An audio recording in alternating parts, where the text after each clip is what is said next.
Hello friends, welcome to the town planning zone. आज हम बात करने वाले हैं संसद आदर्श ग्राम योजना SAGY के बारे में। शुरू करने से पहले आप चैनल को सब्सक्राइब ज़रूर करें और वीडियो अच्छी लगी तो लाइक करें और कमेंट करें। तो शुरू करते हैं। संसद आदर्श ग्राम योजना 2014 में शुरू हुई थी। SAGY में दिया हुआ है कि हर MP मतलब मेंबर ऑफ पार्लियामेंट को हर साल अपने कॉन्स्टिट्यूएंसी के एक विलेज को सिलेक्ट करना होगा और उसका विलेज डेवलपमेंट प्लान बनाना होगा और उस विलेज को एज मॉडल विलेज के तौर पे डेवलप करना होगा। इस प्रकार से 2024 तक 5 विलेजेस को MP डेवलप करेगा। तो इस स्कीम में दिया गया है कि एक ग्राम पंचायत के लिए विलेज डेवलपमेंट प्लान बनाने की प्रोसेस में प्रोफेशनल और technical support from the officials मतलब ग्राम पंचायत या पंचायत समिति के जो ऑफिशियल्स हैं, प्रैक्टिशनर्स, प्रोफेशनल्स एंड एक्सपर्ट्स यानी कि अर्बन प्लानर्स जो होते हैं, उनकी मदद लेना ज़रूरी है। तो अकॉर्डिंग टू द SAGY मतलब संसद आदर्श ग्राम योजना, जो विलेज डेवलपमेंट प्लान जो हम अर्बन प्लानर्स बनाएंगे वो एक्चुअल एरिया के नीड्स को ध्यान में रखते हुए बनाएंगे। मतलब वहाँ के जो स्पेसिफिक नीड्स हैं, वहाँ कौन से इश्यूज़ है उसको एड्रेस करते हुए हम विलेज डेवलपमेंट प्लान बनाएंगे। वहाँ क्या क्या प्रॉब्लम्स या इमीडिएट स्टेप्स जो है, मतलब एक पर्टिकुलर विलेज है, वहाँ पे सैनिटेशन की प्रॉब्लम है तो हम सैनिटेशन को उसमें प्रायोरिटाइज करेंगे। ये सारी चीज़ें विलेज डेवलपमेंट प्लान में आनी चाहिए। तो विलेज की एक्चुअल सिचुएशन समझने के लिए हमें बेसलाइन सर्वे कंडक्ट करना होगा। इसमें जो सर्वेयर्स होते हैं, मतलब कोई अर्बन प्लानिंग का अगर कोई ग्रुप है या कंपनी है, उसके सर्वेयर्स जाकर बेसलाइन सर्वे कंडक्ट करेंगे। मतलब वहाँ जाके एक नुमायना करेंगे, वहाँ जाके देखेंगे कि एक्चुअल सिचुएशन वहाँ पे क्या है, ब्रॉडली विदाउट एनी मतलब डिटेल में ना करते हुए ब्रॉडली एक रफ आइडिया ले लेंगे कि वो विलेज क्या है और वहाँ पे किस चीज़ को प्रायोरिटाइज कर सकते हैं। तो एक अच्छी सिचुएशन एनालिसिस तभी पॉसिबल होगी जब हमें डिटेल्ड डेटा कलेक्ट करेंगे। तो ये डेटा आ सकता है प्राइमरी डेटा कलेक्शन से, मतलब एक्चुअली सर्वे करके, सेकेंडरी डेटा से, और पब्लिक से डिस्कशन करके भी हमें वहाँ की काफ़ी सिचुएशन का आइडिया हो सकता है। मतलब जो अर्बन प्लानर्स हम जो अर्बन प्लानर्स होते हैं तो वो मोस्टली लोगों के साथ डिस्कशन करके ही मोस्टली एक आइडिया ले लेते हैं कि वहाँ के विलेज का क्या प्रॉब्लम है। सिचुएशन एनालिसिस होने के बाद ग्राम सभा प्लानिंग प्रोसेस की शुरुआत करती है, लेकिन ये ग्राम सभा होने के पहले ये सिचुएशन एनालिसिस कंप्लीट होना चाहिए, जिसके अनुसार हमें इश्यूज मतलब एक फ्रेम्ड वर्क, स्टैंडर्ड वर्क में मिलेंगे और हम आगे काम कर सकते हैं उसके बारे में। और ये डिस्ट्रिक्ट कलेक्टर की जिम्मेदारी होती है कि जो अर्बन प्लानर की जो टीम है उनको सारा सेकेंडरी डेटा, मतलब जो डेकेडल जो सेंसस है या लैंड रिकॉर्ड्स जो है, ड्रिंकिंग वाटर, इरिगेशन सोर्सेस, ये सारा डेटा अर्बन प्लानर्स को देने की जिम्मेदारी डिस्ट्रिक्ट कलेक्टर की है।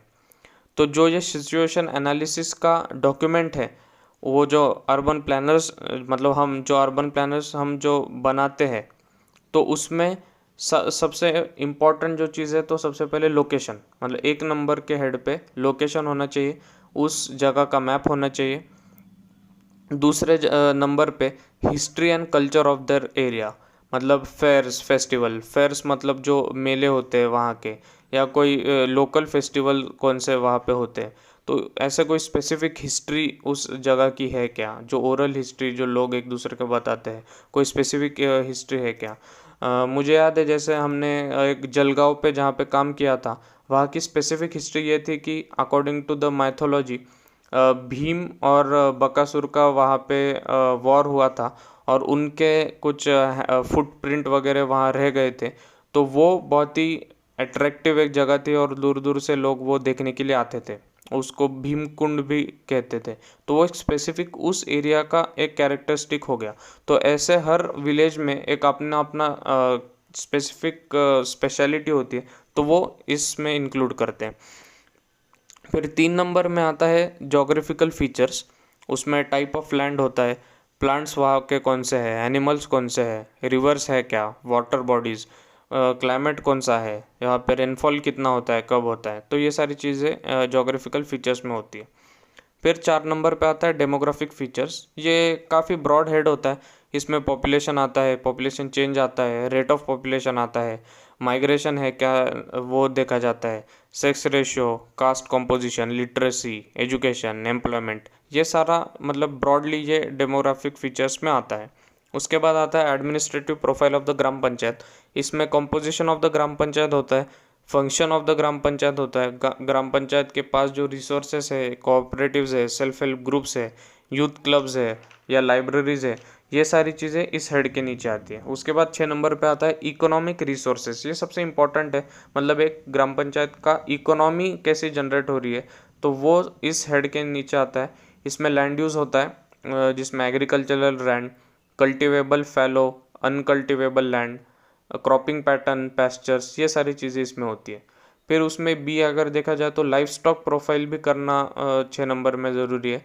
उसमें लोगों के पास जो कैटल के बारे में इंफॉर्मेशन होती है वो होती है, मतलब कौन सा कैटल होता है, वो कैटल का क्या यूज़ होता है, कितने लोगों के पास वो कैटल है, तो ये सारी चीज़ें इसमें आती है। उसके बाद अदर नेचुरल रिसोर्सेस, मतलब कोई स्पेसिफिक नेचुरल रिसोर्सेस उस एरिया में है क्या, वो होता है। फॉर एग्ज़ाम्पल अगर लाइक हनी कलेक्शन जो होता है तो हनी कलेक्शन से भी इकोनॉमी जनरेट होती है। बाद में ऐसा देखा जाता है जिस विलेज में शुगर केन ज़्यादा है तो वो लोकली गुड़ प्रोड्यूस करते हैं, मतलब जैगरी जिसे कहते हैं, तो वो भी इकोनॉमी जनरेट कर सकता है। डी में आता है माइंस। अगर एक विलेज में खदानें हैं, माइंस है, तो वो भी एम्प्लॉयमेंट प्रोवाइड करती है ग्राम पंचायत को, तो वो भी एक इकोनॉमिक रिसोर्सेज में हम ऐड करेंगे। उसके बाद information regarding markets, manufacturing units, मतलब कोई बड़े फैक्ट्री का कोई यूनिट है क्या वहाँ पे, स्टोरेजेस, बैंक्स, वेयरहाउस, ये सारी चीज़ें इकोनॉमिक रिसोर्सेज में हम इंक्लूड करते हैं। उसके बाद 7th और जो एक इम्पॉर्टेंट है उसमें इंफ्रास्ट्रक्चर एंड सिविक फैसिलिटीज़ ये होती है।